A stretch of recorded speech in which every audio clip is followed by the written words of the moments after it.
Our HOA president fined me $500, while secretly stealing tens of thousands from the neighborhood.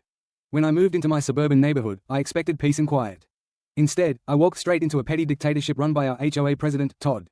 Todd loved rules, just not for himself. He fined people $200 if their trash cans were out 1 minute past 9 a.m. Meanwhile, his own yard was packed with unpermitted structures and an illegal fence. That was never an issue, apparently. But Todd's true sin? Using the HOA as his personal piggy bank. My breaking point came when he fined me $500 because my fence was slightly off color. I explained that the approved stain wasn't available, provided receipts, and asked for leniency. Todd smirked, said, "Rules are rules," and walked away. That's when I decided I would take him down, not with screaming or public arguments, but methodically, legally, and in a way he'd never recover from. That's when I stopped arguing and started watching. I joined the HOA board and played harmless. For 2 years, I showed up, took notes, and stayed quiet. I watched Todd bully board members, rush votes when only his allies showed up, and mysteriously, lose paperwork from anyone who challenged him. Then the money stopped making sense. HOA fees kept climbing, but the pool stayed closed half the summer. The landscaping looked abandoned. When I asked for the budget, Todd laughed and said he had it under control. So I filed a formal records request. Weeks passed. Nothing. That's when neighbors started talking. People who'd been ignored for years. People who were tired of being fined while things quietly fell apart.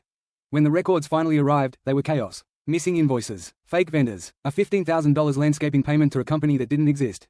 I cross-checked bank statements and public records. Money was being funneled straight into Todd's personal accounts, inflated contractor fees, kickbacks, and sloppy cover-ups. I waited for the annual HOA meeting. Todd opened with his usual speech about how much he'd sacrificed for us.